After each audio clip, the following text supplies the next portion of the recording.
No estaba grabando. Ahora sí. Gracias porque hay un letrero para mí que dice que se inicia la grabación, pero había que presionar en otra parte. Ya. Entonces, aunque nos falte, si nos falta el fierro, sabemos muy bien que no vamos a poder formar hemoglobina, y la hemoglobina es fundamental para el transporte de los gases respiratorios.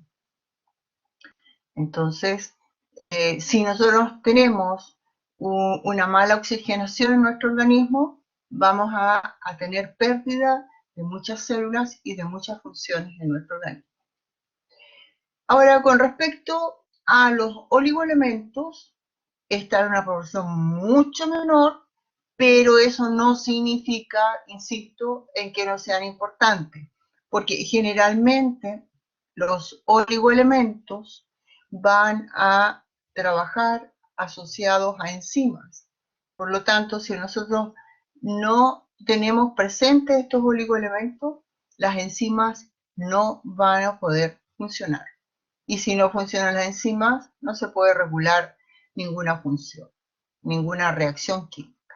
Entonces, estos son los átomos que nos conforman. Y si nosotros nos vamos a la tabla periódica de elementos, entonces vamos a encontrar aquí cómo se distribuyen. Y estos son los principales, los primarios. Estos son los secundarios y estos son los oligoelementos. Si nos preocupamos de cada uno de ellos, vamos a ver que cumplen funciones muy importantes.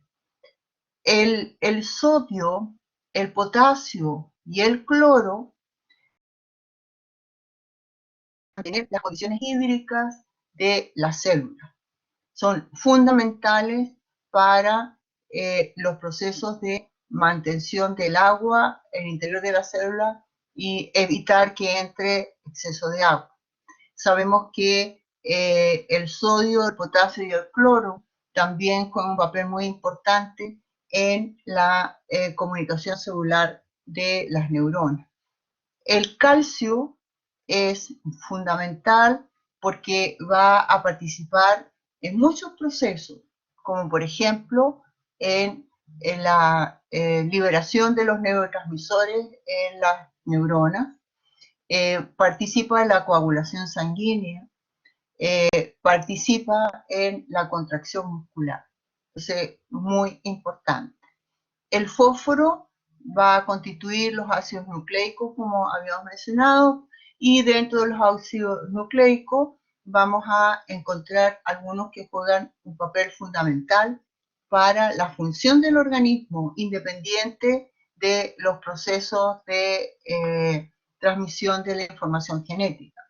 Por ejemplo, el ATP, que proporciona energía, y otros dinucleótidos que van a participar como coenzimas.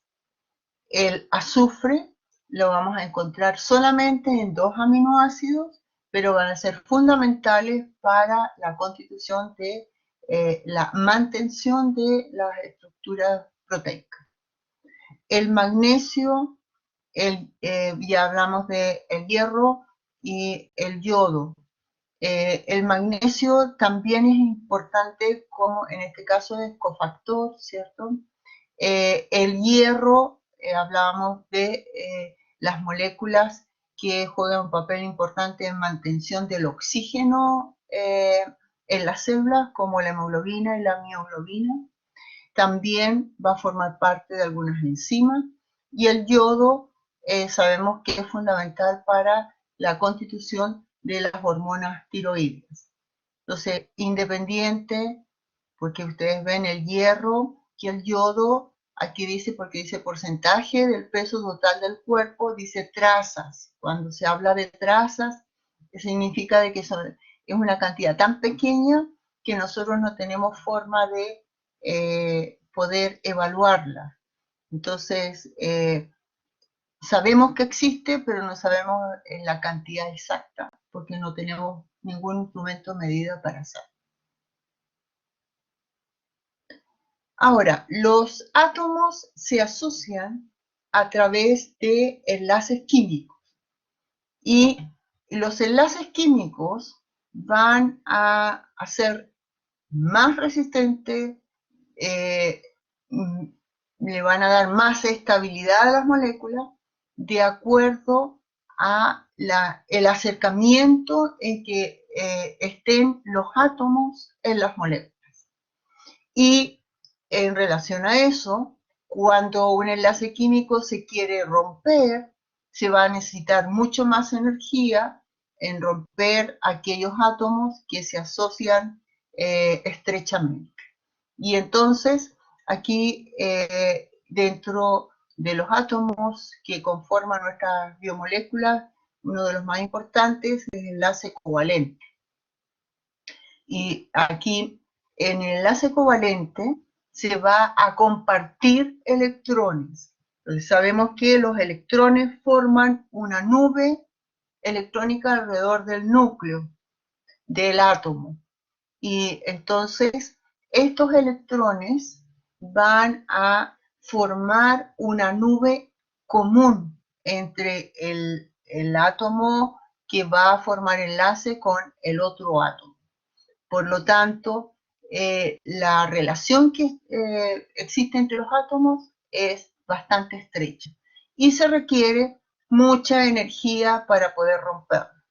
Entonces aquí están kilocalorías por mol y entre 50 y 110 kilocalorías por mol. Bastante energía. Después, en nuestro organismo también encontramos enlaces iónicos y en este caso hay una transferencia de electrones de un átomo a otro. Por lo tanto, el acercamiento entre ellos es menor que en el enlace covalente, y bastante menor. Vamos a necesitar entre 3 y 7 kilocalorías por mol. Existen otros tipos de atracciones que juegan un papel muy importante en nuestro organismo, como por ejemplo los puentes de hidrógeno. Entonces vamos a ver que siempre un átomo de hidrógeno se va a asociar con un átomo que está asociado covalentemente a otro átomo. Y entonces es como si fuera una atracción que genera el hidrógeno. Por lo tanto, la fuerza no es tan grande para romperla. ¿Conocen alguna molécula que tiene átomos de que tiene enlaces de puentes de hidrógeno? ¿El agua? El agua, muy bien. ¿Sí? ¿Otra?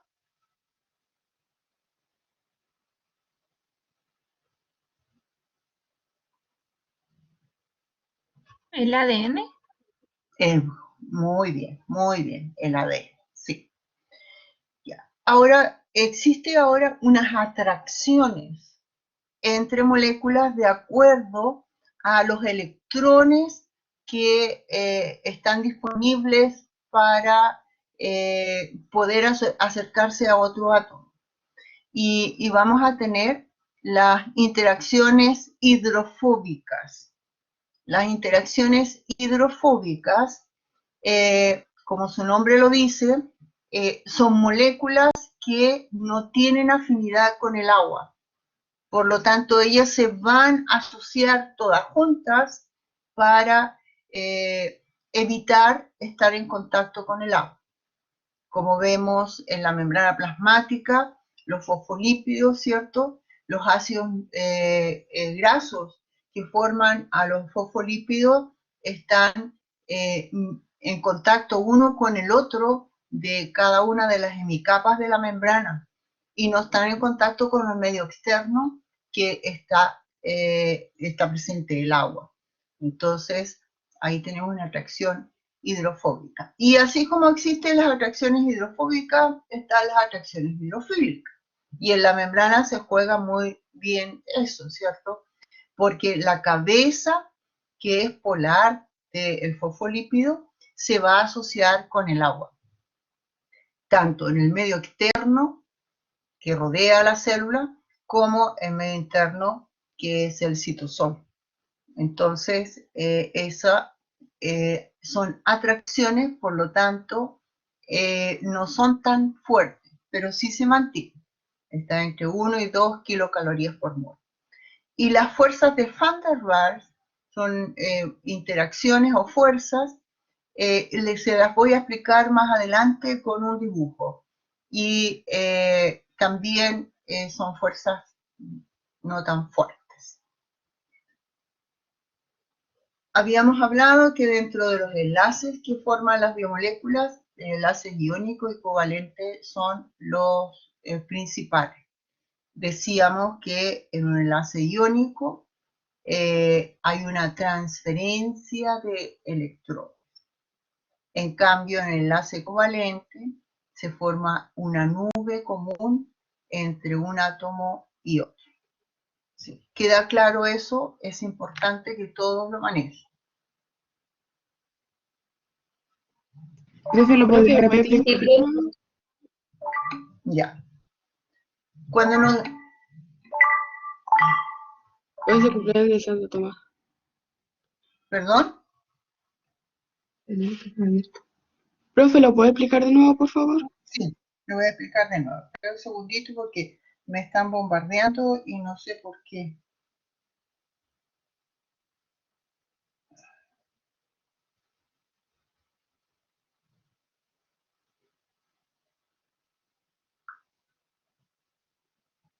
Nada importante. Ya, entonces,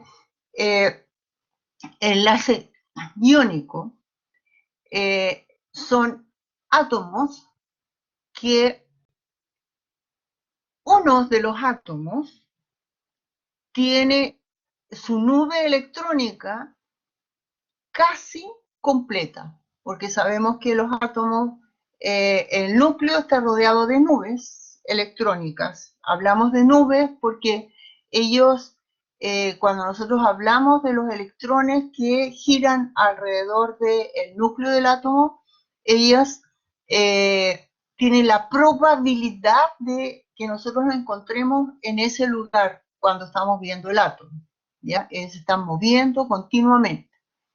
Entonces, las nubes electrónicas más externas, las que participan en enlaces químicos, tienden a formar, cuando están completas, forman 8 electrones. Están formadas por 8 electrones. Entonces, hay átomos que, en lugar de tener 8 electrones, tienen 1 o 2. Y hay otros átomos que tienen 7 o 6. Entonces, aquel átomo que tiene un electrón en su nube externa, tiene la facilidad de entregarlo al otro que tiene avidez de completar su nube electrónica. Entonces, hay una transferencia de electrones. Y cuando hay transferencia de electrones, entonces estamos hablando de un enlace iónico. ¿Y por qué se habla de un enlace iónico? Porque como no están completos, entonces hay algunos átomos que van a estar cargados positivamente y otros negativamente. Y entonces sabemos que las cargas opuestas se atraen. ¿Queda claro lo que es el enlace iónico? Sí, profe. Ya. Con respecto al enlace covalente,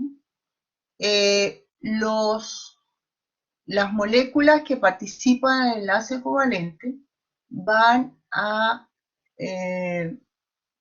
acercarse, los átomos que forman estas moléculas se van a acercar a tal punto que van a formar una nube electrónica común. Entonces, esa nube externa que tienen los átomos va a ser compartida entre un átomo y el otro. Por lo tanto, los átomos están muy juntos, con mucha fuerza atraída. Y por eso necesitamos mucha energía para poder romper. ¿Queda claro lo que es enlace covalente?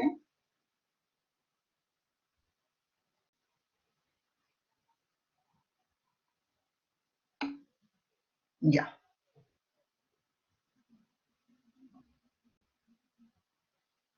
Entonces, hablábamos también, dentro del enlace covalente nosotros vamos a encontrar enlaces covalentes no polares y enlaces covalentes polares, como por ejemplo la molécula de oxígeno. Vemos que los átomos son los mismos tipos de átomos y en este caso están asociados a través de un enlace doble. En cambio, en el agua vamos a encontrar dos tipos de átomos y van a formar una estructura que forma ángulos en el espacio, porque lo que tienen que ustedes tener conciencia es que las moléculas están en 3 dimensiones, entonces ellos ocupan el espacio, el largo, ancho y alto. ¿Ya? Entonces, en este caso, no forman ángulos y en este otro caso sí forman ángulos porque son átomos diferentes. Entonces, la comparación entre el enlace no polar y polar, vemos que el no polar está formado por átomos iguales. Aquí un oxígeno y otro oxígeno. La diferencia de electronegatividad es igual a 0. Entonces, aquí nosotros vamos a tener una molécula que no tiene carga, porque se ha completado esa nube para ambos átomos. Y en el caso del enlace polar, está formado por diferentes átomos con diferente electronegatividad.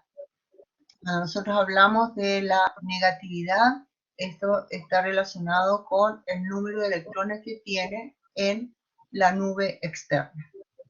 Y entonces la diferencia puede ir de menos 0 a 1,7, perdón, de más 0 a más 1,7.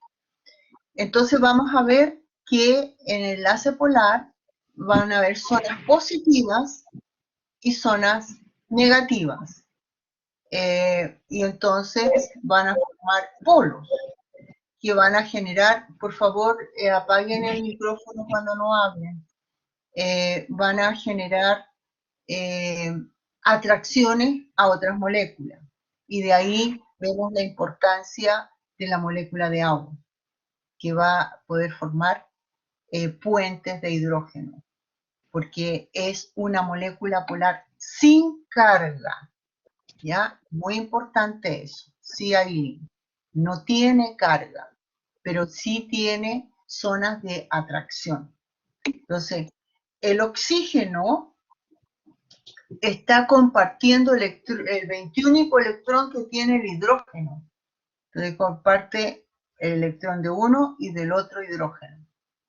Entonces, la zona donde está el oxígeno va a ser negativa. Y los hidrógenos que están compartiendo su electrón con el oxígeno, entonces quedan positivos. Pero no es que pierdan el electrón como ocurre en el enlace iónico, sino que lo comparten.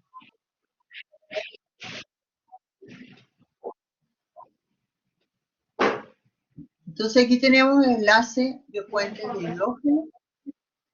Por favor apaguen el micrófono cuando no lo usen. Entonces vemos que aquí el nitrógeno está asociado por un enlace covalente con el hidrógeno. Y este hidrógeno va a tener la capacidad de generar ese puente con el oxígeno que está asociado con el enlace covalente a otro átomo. Y si vemos la distancia de los átomos en un enlace covalente, y es de 0,1 nanómetro. En cambio, en enlace puentes de hidrógeno es de 0,3. Entonces, la diferencia es bastante grande. Estas son las fuerzas de Van der Waals que les mencionaba, que les iba a explicar. Los átomos están rodeados de, o sea, la parte externa de un átomo son las nubes electrónicas. Y como les había mencionado anteriormente, las nubes electrónicas, si nosotros las queremos estudiar, vamos a ver que el electrón se mueve de un lado a otro continuamente. Entonces, nunca vamos a poder saber realmente dónde se encuentra ese electrón que a nosotros nos ha interesado. Debido a eso, y debido a que el átomo está rodeado como de orbitales, como son las órbitas de los planetas, por ejemplo, y sabemos que las orbitales no son esféricas, ¿no? Son elípticas. Entonces,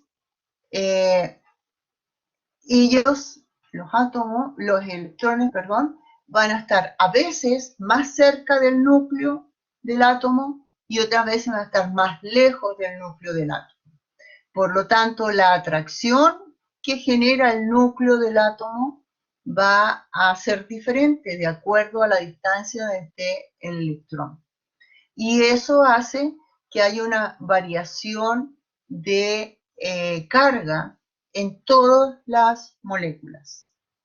Y entonces esas variaciones que son un espacio de tiempo muy reducido, va a generar atracciones con otras moléculas. Y esas son las fuerzas de Van der Waals. ¿Sí? ¿Queda claro lo que son las fuerzas de Van der Waals? ¿Puede explicar de nuevo, profesora? Ya. Queda claro que el átomo tiene un núcleo. Dentro del núcleo tenemos partículas positivas, protones. Y alrededor del núcleo hay orbitales, que son las nubes que mencionaba anteriormente, donde están circulando los electrones cargados negativamente. Entonces, los electrones no están fijos, sino que ellos están moviéndose en todas direcciones dentro de las orbitales. Por eso hablamos de nubes. Entonces, cuando estos electrones están lejos del núcleo, entonces van a hacer que esa zona de la molécula donde está ese átomo va a tener una carga negativa. Y cuando está más cerca, entonces esa orbital va a tener una carga positiva. Entonces ese intercambio de cargas por el movimiento de los electrones hace que a veces las moléculas se atraigan cuando tienen cargas opuestas. Y esas son las fuerzas de Van der Waals. ¿Queda más claro?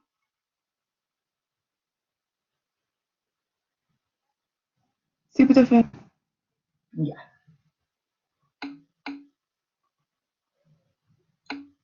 Ahora las interacciones hidrofóbicas ya les había mencionado, y aquí tenemos los fosfolípidos y vemos que todos ellos están agrupados, los ácidos grasos, para no estar en contacto con el agua. El agua los va a rodear de todas formas, pero van a quedar protegidos los que están en la zona central, en este caso de una hemicapa. ¿Ya? Y las interacciones hidrofílicas son al revés. Todas aquellas moléculas que tienen atracción por el agua van a ir a asociarse con el agua. Por eso las cabezas polares de los fosfolípidos forman esta esfera, siempre que hay presencia de agua, ¿ya? Siempre que una molécula se rodea de moléculas de agua, hablamos de que forma una capa de solvatación. Así que si encuentran este concepto, se refiere a eso, que las moléculas de agua están rodeando a esa molécula que tiene afinidad con el agua. ¿Ya? Entonces, ¿cuáles son las moléculas que van a tener afinidad con el agua? Son las moléculas polares, significa de que tienen algún tipo de carga, positiva o negativa. Las hidrofóbicas son apolares, no tienen carga. ¿Ya? Ya, eso es más o menos en general para que podamos entrar a estudiar las biomoléculas. Las biomoléculas se refieren a todas las moléculas que encontramos en los seres vivos. Y vamos a encontrar biomoléculas inorgánicas, como las sales minerales, el agua y algunos gases. Y moléculas orgánicas, como los hidratos de carbono, glúcidos, o glúcidos, es lo mismo, los lípidos, proteínas y ácidos nucleicos. Entonces ahora vamos a estudiar cada uno de ellos. Si nosotros comparamos los compuestos orgánicos con los compuestos inorgánicos, tenemos que tener presente que tienen una serie de características físicas y químicas. Entonces, los compuestos orgánicos tienen un bajo punto de ebullición y de fusión.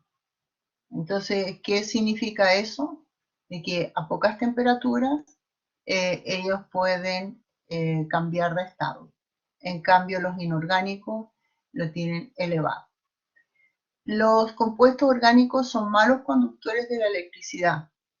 En cambio, vemos que los compuestos inorgánicos, las sales principalmente, son conductores excelentes de la electricidad en el medio acuoso. Los compuestos orgánicos son malos conductores del calor y los inorgánicos también. Y eso es para nosotros protector cuando estamos expuestos a temperaturas muy elevadas. Los compuestos orgánicos solubles en agua en algunos casos, como por ejemplo vemos que los lípidos no son solubles en agua. En cambio, los compuestos inorgánicos solubles en agua a temperatura ambiente, en algunos casos también, porque vamos a encontrar compuestos inorgánicos también que no van a ser solubles en agua. Y hablando del agua, vamos a estudiar las biomoléculas inorgánicas partiendo por el agua. El agua nos constituye a nosotros en un porcentaje bastante alto. El 70% de nuestras células es agua. ¿Ya? El citosol va a corresponder al 70%. Cuando nosotros estudiamos la cantidad de agua que hay en el organismo, eso va a depender del estado de desarrollo en que nos encontremos. Y tenemos conciencia que en las primeras etapas de nuestra vida, la proporción de agua es bastante alta. En un recién nacido puede llegar hasta un 80%. Entonces, por eso es que vemos la flexibilidad que tienen los bebés, porque sus huesos tienen una gran cantidad de agua. En cambio, cuando nosotros ya estamos en estado adulto, se consolidan los huesos y se pierde agua en muchos tejidos y llegamos alrededor del máximo 60% en los hombres y en las mujeres máximo el 55%. ¿Por qué la diferencia entre hombres y mujeres? Porque las mujeres tienen más lípidos en su cuerpo que los hombres. Y sabemos que los lípidos son hidrofóbicos. ¿Ya? Entonces, importante, ¿dónde vamos a encontrar agua en nuestro cuerpo? Bueno, el líquido cefalorraquídeo tiene un 99% de agua. El plasma sanguíneo, alrededor de 93%. Los glóbulos rojos, entre 60 y 65%. El tejido nervioso, el 85%, que forma parte de los somas de las neuronas. El que forma parte de la médula, el 93%, los axones de las neuronas, el 70%, músculo entre el 75 y 80%, piel 72%, dependiendo también de la edad. A medida que nosotros avanzamos en años, llegamos a la tercera edad, esta cantidad de agua se va perdiendo. Por eso se pierden otras biomoléculas importantes para mantener la piel tersa. En el hígado, 70 y 75%, tejido conjuntivo, el 60%, huesos, sin considerar la médula, un porcentaje bajísimo. Tejido adiposo, por supuesto. Y la dentina, que forma parte de nuestros dientes, un 3%. Entonces, vemos, para que puedan funcionar todas estas estructuras, es indispensable la presencia de agua. Profe, Dime. si por ejemplo uno consume o retiene más agua de lo debido, ¿qué podría pasar? El problema es cuando se retiene agua, es que entre las células hay agua, que es el líquido intersticial. Entonces, cuando se retiene agua, se retiene mucho más de lo que normalmente tendría que haber entre las células. Entonces, normalmente el sistema linfático es el que extrae el exceso de líquido intersticial. Pero cuando el sistema linfático no funciona adecuadamente, entonces ese líquido queda entre las células y todos los tejidos están bañados en un exceso de agua. Y eso es malo. Entonces, hay que buscar la fuente de por qué se está acumulando agua y tratar de tratarlo con medicamentos para poder eliminar ese exceso de agua. ¿Por qué la pregunta? Fue una duda realmente porque se supone que como tenemos como ciertos márgenes, si obviamente Sí, si uno pasa de ese margen debe haber una reacción y si la disminuye también. sí, no, yo pensé que era porque hay determinadas enfermedades en que hace retener líquido, ¿cierto? Cuando fallan los riñones, en que se elimina menos agua de lo que debiera, entonces se producen los edemas. El edema es eso, está fallando la liberación del líquido intersticial. Y entonces vemos que a veces se producen edemas en situaciones como concretas. Pensemos cuando viajamos y no nos movemos por varias horas, no viajamos en avión o viajes largos en auto, pero sin movernos, entonces se acumula el líquido en nuestras extremidades inferiores, principalmente en los pies. Se hinchan los pies, consecuencia de la retención del líquido intersticial.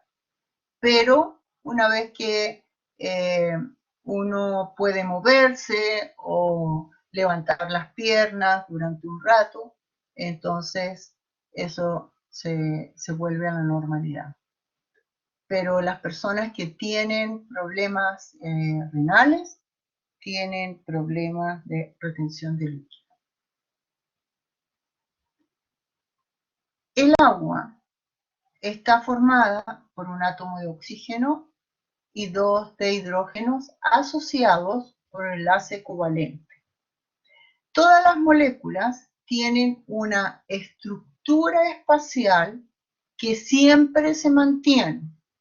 Y entonces vemos que estos átomos de hidrógeno con respecto al oxígeno forman un ángulo de 104,49 grados.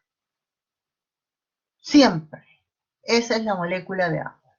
Y la distancia que hay entre un hidrógeno y un oxígeno es alrededor de 1 Armstrong. Siempre. Entonces, es una molécula estable, ¿ya? Y ustedes tienen que tener conciencia de eso. Ocupa las tres dimensiones y mantiene ese ángulo. Esa posición hace que se puedan formar los puentes de hidrógeno entre las moléculas de agua. Entonces vemos que el oxígeno, debido al enlace covalente que ha formado, ¿cierto?, tiene una atracción por elementos positivos. Y el hidrógeno tiene atracción por elementos negativos. Entonces, se forma el puente de hidrógeno entre una molécula y otra. Entonces, cuando nosotros hablamos del agua, generalmente no hablamos de la molécula de agua, porque cuando nosotros vemos agua, el agua está formada por muchas moléculas que forman una supermolécula. Y gracias a esta estructura espacial, el agua puede cumplir una serie de funciones fundamentales en la vida nuestra. Entonces, cuando vemos esta formación de puentes de hidrógeno,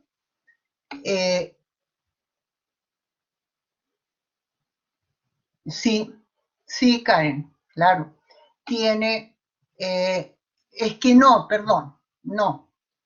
La molécula de agua como tal solamente tiene 2 enlaces covalentes. Pero una molécula con otra molécula de agua puede formar puentes de hidrógeno. Y entonces esta supermolécula sí está constituida por 2 tipos de enlaces, los covalentes y los puentes de hidrógeno. Por nada. Entonces, cuando nosotros vemos las características del agua, podemos relacionarlas con esta condición. Entonces, por ejemplo, estados del agua. Cuando nosotros estudiamos los estados de la materia, vemos que, ¿cuáles son los estados de la materia?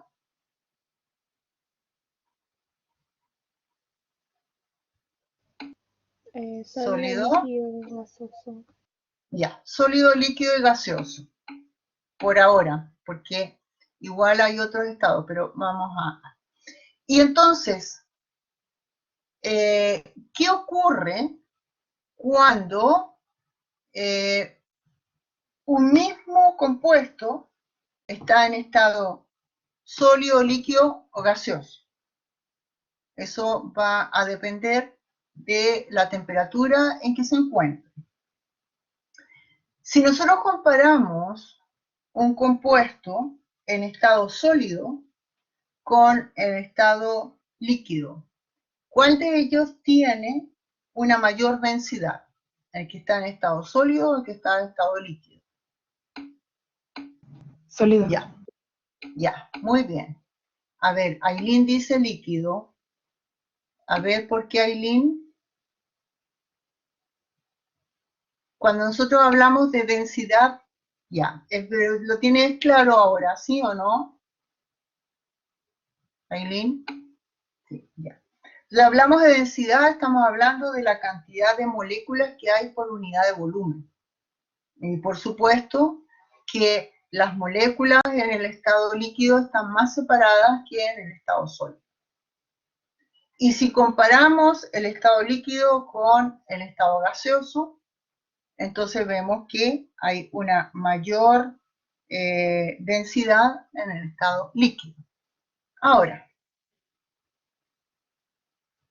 si nosotros tenemos agua en estado sólido,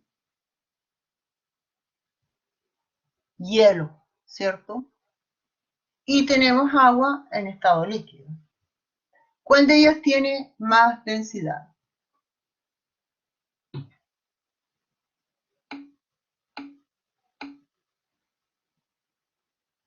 Ya. Javiera y Celina, no. Constanza, tampoco. Porque cuando me hablas de hielo, estamos hablando de estado sólido. ¿Por qué no?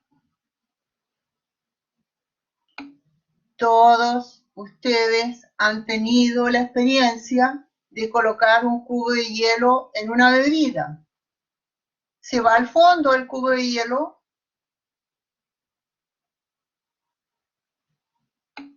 No, ¿cierto? Si tuviera una densidad mayor, se iría al fondo, porque la fuerza de gravedad lo atrae más que el líquido. Entonces, hay una anomalía en los estados del agua. Y esa anomalía está dada gracias a los puentes de hidrógeno. Entonces, cuando el agua pasa de estado líquido a estado sólido, se rompen algunos puentes de hidrógeno. Y entonces quedan espacios entre un grupo de moléculas de agua asociadas a través de puentes de hidrógeno y otras no. Entonces, si nosotros contamos la cantidad de moléculas de agua que tenemos en ese volumen de hielo, es inferior a el volumen de agua líquida que podamos tener. Entonces, esa anomalía es fundamental para mantener la vida en los polos, por ejemplo. Entonces vemos que el hielo flota y cuando vienen las épocas de mayor frío, las especies quedan debajo de esas placas de hielo y a temperaturas que el agua puede soportar. Entonces, una vez que viene la época de mayor calor, se derrite el hielo y podemos ver a todas esas criaturas que estaban debajo del hielo. ¿Ya? Entonces, el estado es anómalo. Claro, claro que sí. Entonces, los icebergs se mantienen en la superficie, por supuesto. Sí. Ahora, la tensión superficial es lo que ustedes ven aquí. Esta es una gotita de agua. ¿Y por qué se mantiene y no se cae inmediatamente? Porque se ha formado esta esfera, consecuencia de los puentes de hidrógeno. La tensión superficial es muy importante porque eso va a permitir que se protejan estructuras, por un lado, y por otro lado hay organismos vivos, hay organismos que viven en las superficies de las aguas, algunos insectos. Ellos colocan sus huevos y se produce todo el desarrollo de ellos en la superficie del agua. Claro, justamente, sí, Manuel. La cohesión y adhesión está relacionada con la tensión superficial y eso va a permitir que las moléculas, cuando nosotros estudiamos cualquier compuesto, vamos a ver que las moléculas están una al lado de la otra a determinada distancia. La molécula de agua es la molécula que tiene más cerca una molécula de la otra, porque forma un enlace. En cambio, las otras están separadas. No están formando enlaces, sino que están ocupando un espacio nada más. Entonces, la cohesión, que es como que te junta todas las moléculas, hace que, por ejemplo, en el caso de nosotros, en el sistema linfático, que el líquido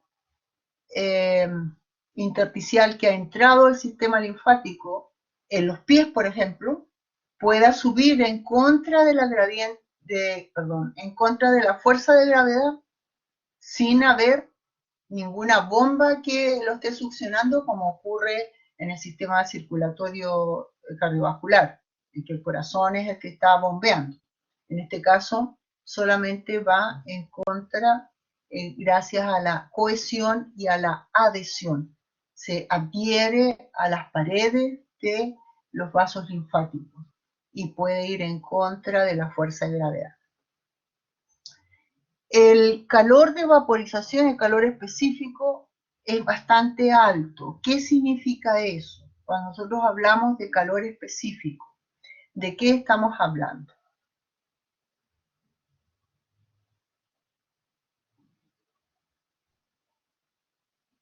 ¿Qué entienden por calor específico? Es como la cantidad de calor que se tiene que sumarle al agua para que suba de temperatura. Ya. Cuando nosotros hablamos de calor específico, es la cantidad, muy bien, de calor que se requiere para que el agua pase de 1 gramo de agua, aumente 1 grado partiendo de 25 grados. Ese es el calor específico. Y entonces ahí necesitamos una gran cantidad de calor para que pueda subir a 1 grado. ¿Ya? ¿Por qué? ¿Qué es lo que se tiene que hacer? ¿Qué hace el calor? El calor lo que va a hacer es romper los puentes de hidrógeno. Entonces, se requiere energía para eso, estar rompiendo y desorganizando esa estructura que ya estaba estable. Y bueno, en relación con eso tenemos el calor de vaporización, que es la gran cantidad de calor que necesitamos para que el agua pase de estado líquido a estado vapor. Y eso, ¿por qué es importante para nosotros? Porque el agua, donde está el agua, va a haber estabilidad térmica. Y podemos ver los lugares de costa tienen una temperatura que no varía mucho durante el día. En cambio, lugares como el nuestro, vamos a tener una diferencia de temperatura altísima, porque no tenemos agua cerca que pueda estabilizar las temperaturas. Entonces, en el organismo también es fundamental. Y nosotros que somos organismos homeotermos, con mayor razón, el agua va a ser fundamental para mantener nuestra temperatura interna.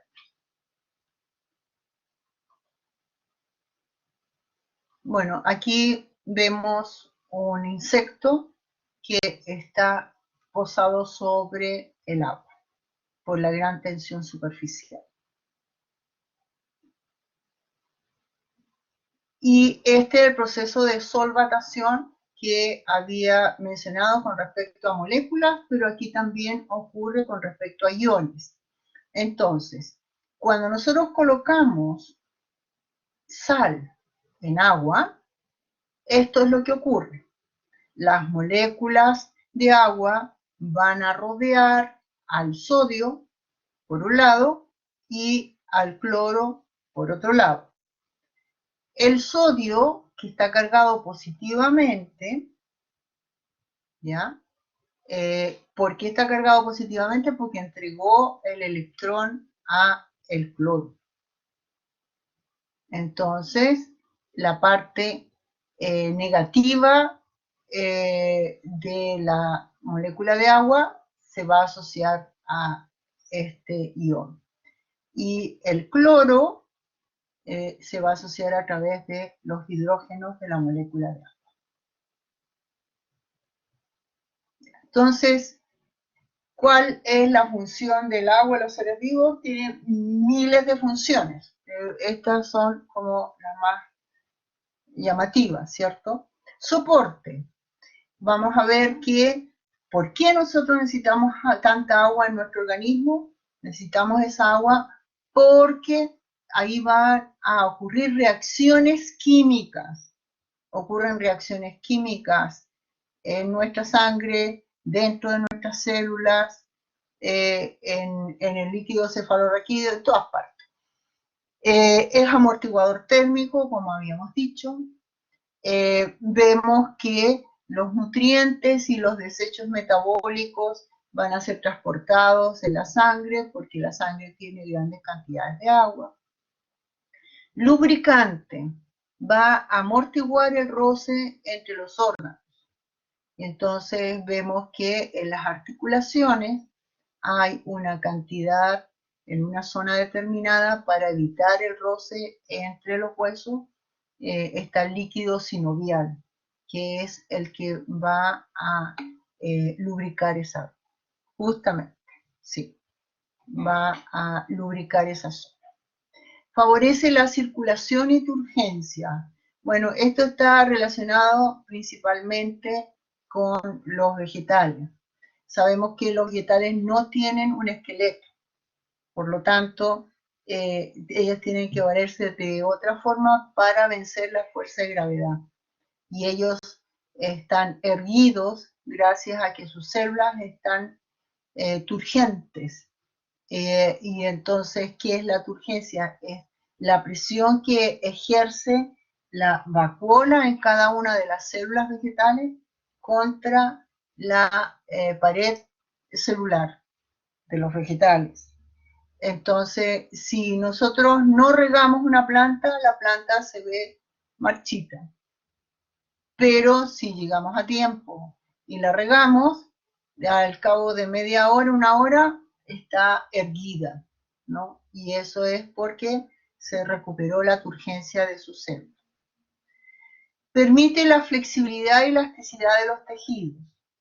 ¿Qué ocurre cuando nosotros estamos deshidratados? Inmediatamente nos damos cuenta que una persona está deshidratada porque tiene los labios partidos y no puede utilizar bien los labios para poder, sí, para hablar, por ejemplo. Sí, la piel también, por supuesto, se ve escamosa, sí. Y entonces vemos, por ejemplo, en las personas de tercera edad o cuarta edad, como se llama ahora, que su piel es bastante seca y no tiene flexibilidad, porque al paso de los años se pierde la posibilidad de poder mantener la cantidad de agua que se tenía cuando se era joven. Es reactivo en las reacciones del metabolismo. Entonces vamos a ver que toda reacción en que se necesita formar una molécula compleja, vamos a ver la participación del agua y en la ruptura de las moléculas complejas también, entre otras. Y otra de las cosas importantes es que permite mantener la condición de pH en nuestras células. Entonces va a aportar iones, hidrogeniones e hidroxilo. Los hidrogeniones son hidrógenos cargados positivamente y los hidroxiles son oxígeno e hidrógeno cargados negativamente. Y entonces eso va a permitir la regulación del pH. queda claro lo que es el agua, fundamental para la vida. Si no hay agua, no hay vida. Por eso es cuando nosotros queremos explorar fuera del planeta, lo primero que buscamos es agua, para encontrar una vida como nosotros la comprendemos. Porque a lo mejor hay otros tipos de vida, no se sabe.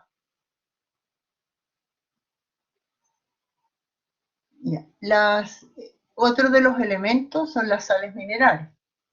Entonces, nosotros vamos a encontrar sales minerales en forma precipitada y sales minerales disueltas. Dentro de las sales minerales precipitadas, vamos a encontrar estructuras que forman los organismos vivos, como por ejemplo nuestros huesos, nuestros dientes, caparazones en algunos organismos. Las sales disueltas pueden estar cargadas positivamente o negativamente y van a cumplir funciones reguladoras. Entonces, las sales minerales van a ionizarse y van a cumplir funciones, como el control de la acidez o basicidad de las regiones, el control del pH, como la contracción muscular. Si nosotros no tenemos calcio, el ion calcio cargado +2, entonces no puede haber ni transmisión del impulso nervioso ni contracción muscular. La mantención del equilibrio hídrico, y ya habíamos hablado del sodio, el potasio, el cloro, con un papel muy importante en cómo se mantiene el agua dentro de las células. Y aquí, sales minerales insolubles, es protectora principalmente y estructural, en este caso nos forman nuestro esqueleto, y ejemplo, los carbonatos, fosfatos de calcio, la sílice, aquí están nuestros huesos, dientes, caparazones. Sales disueltas y asociadas, importantísimas. Las sales disueltas son las que van a ser reguladoras y las asociadas van a formar moléculas importantes como los fosfolípidos, los nucleótidos, las coenzimas. Entonces, en general, aquí vamos a ver las funciones de las sales, ¿ya? Entonces, el hierro, veíamos que forma parte de la hemoglobina, el magnesio, fundamental, porque va a formar parte del núcleo de la clorofila.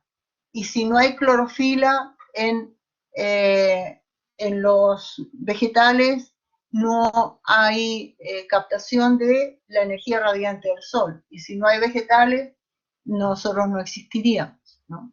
El fosfato va a formar parte de los ácidos nucleicos, fosfolípidos y de moléculas ricas en energía como ATP. El cobalto forma parte de la vitamina B12, el yodo de las hormonas tiroideas, el azufre va a estar presente en la cisteína y metionina, los únicos dos aminoácidos que tienen azufre, pero juega un papel muy importante porque forman enlaces covalentes y permite dar la estabilidad de las moléculas de proteína. Sodio, potasio y cloro, transmisión del impulso nervioso y además mantención de la condición hídrica de la célula. El calcio, la contracción muscular, la transmisión de impulso nervioso, la coagulación sanguínea. El hierro, el transporte de oxígeno. El zinc va a formar parte de los cofactores que activan a determinadas enzimas. El magnesio juega un papel muy importante en la fotosíntesis. Entonces, las funciones generales es mantener el grado de salinidad en los organismos, regular la actividad enzimática, regular la presión osmótica y el volumen celular, esta es la condición hídrica, y generar potenciales eléctricos. Por eso es que las células excitables, como las células musculares y las células nerviosas, van a depender del calcio. Yeah. Entonces, hemos visto a muy grandes rasgos las biomoléculas inorgánicas. Ahora vamos a entrar a ver las moléculas orgánicas. Y sabemos que las moléculas orgánicas son muy estables. Y esa estabilidad va a estar dada porque en todas ellas vamos a encontrar como estructura básica el carbono. Y el átomo de carbono juega un papel muy importante porque por sus características tiene 4 electrones de valencia, muy importante, porque eso va a permitir que se pueda asociar con 4 átomos o también puede formar enlaces dobles y enlaces triples. Entonces, por supuesto, mientras más enlaces covalentes formen, más estabilidad va a tener la molécula. Entonces vemos aquí un carbono que está asociado con 4 otros átomos. Aquí está asociado con 2 átomos con enlace simple y uno doble. Este con 2 dobles, este con un simple y un triple. Entonces, cuando estos átomos se asocian unos con otros, van a formar cadenas que generalmente son largas y algunas van a ser lineales, primaria de una proteína, por ejemplo, y otras van a ser ramificadas, es decir, van a partir de uno de los átomos formar otra cadena en otra dirección. Y a veces estas cadenas se asocian y forman anillos. Esas son las características que le da el átomo de carbono para formar las biomoléculas. Entonces, cuando estudiamos las biomoléculas, nos encontramos con todas estas que están constituidas, principalmente todas tienen en común carbono, hidrógeno y oxígeno. Pero el carbono es la molécula principal. Y entonces vamos a ver variaciones de acuerdo a la función de la molécula y aparecerán otros átomos, como por ejemplo en las proteínas aparece el nitrógeno. Y en los ácidos nucleicos vamos a tener, además del nitrógeno, el fósforo. Entonces, estas son las biomoléculas orgánicas. Y otra de las cosas importantes que tenemos que considerar antes de estudiar las biomoléculas orgánicas es que la asociación de determinados átomos en estas biomoléculas va a formar grupos funcionales. ¿Qué son los grupos funcionales? Son asociación de átomos que le da las características químicas a la molécula.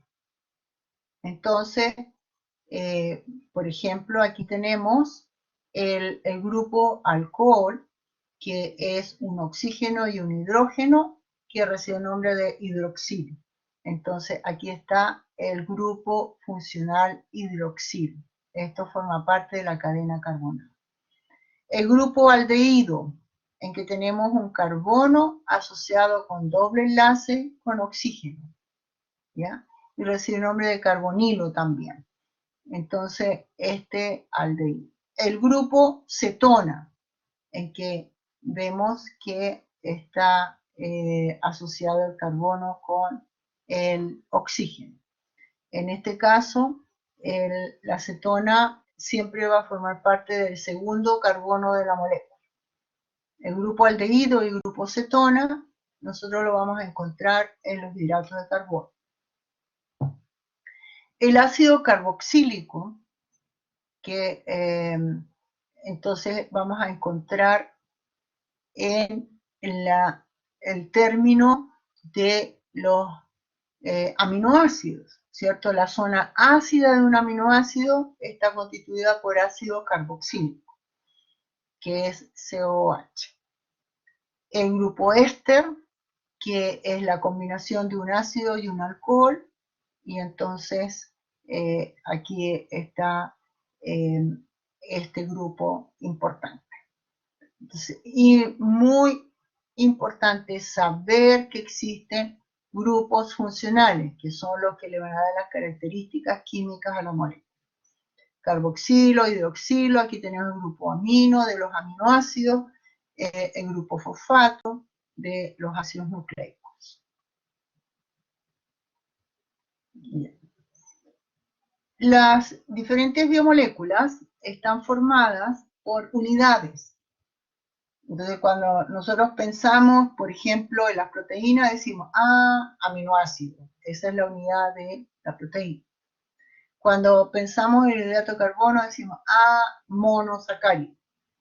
Entonces, estas unidades están asociadas a través de enlaces covalentes. Y cuando nosotros tenemos unas unidades sueltas y estas van a formar una estructura más compleja, que le damos el nombre de polímero, entonces se va a liberar por cada enlace que se forme, se va a liberar una molécula de agua. ¿Por qué? Porque el grupo OH de uno de los monómeros va a liberarse y lo mismo ocurre con el hidrógeno del otro monómero para formar el enlace covalente. Entonces, hablamos que el proceso de síntesis es un proceso de deshidratación y porque se va a perder moléculas de agua. Ahora, ¿qué es lo que tenemos que pensar? El proceso contrario. ¿Qué ocurre cuando tenemos un polímero y se transforma en sus monómeros? Entonces, lo que necesitamos es que se aporte una molécula de agua para que pueda completar a cada uno de los monómeros, el que perdió el hidroxilo o el que perdió el hidrógeno. Esto lo tenemos que tener bien claro. ¿Queda claro eso?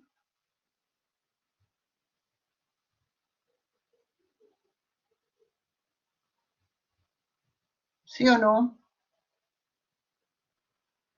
Profe, yo no entendí muy bien. ¿Me lo podría explicar, por favor? ¿Qué es lo que no entendiste? Que me perdí en la parte que me empezó a explicar como como el dibujito. En esa parte me perdí. ¿En cuál, perdón?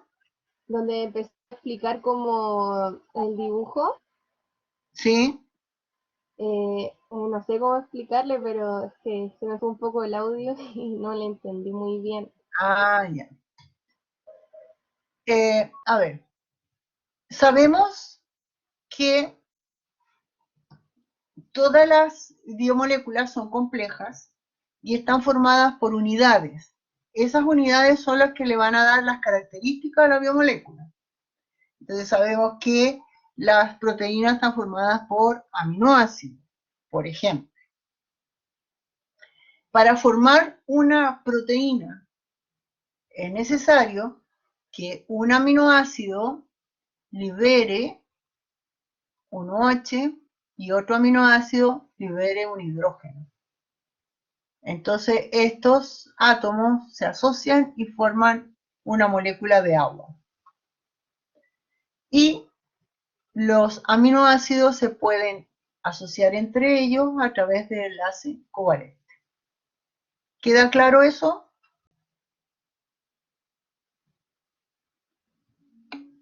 Ya. Entonces, cuando se forma un polímero, asociando más monómeros, monómeros, monómeros, y cada vez que se asocia un monómero, se forma una molécula de agua. Por eso hablamos que la síntesis de las biomoléculas recibe el nombre de condensación, o hablamos de síntesis por deshidratación, ¿ya? Porque se pierden moléculas de agua. Ahora, si vamos en sentido contrario, nosotros tenemos un polímero, tenemos una proteína, por ejemplo, y queremos extraer los aminoácidos que la forman.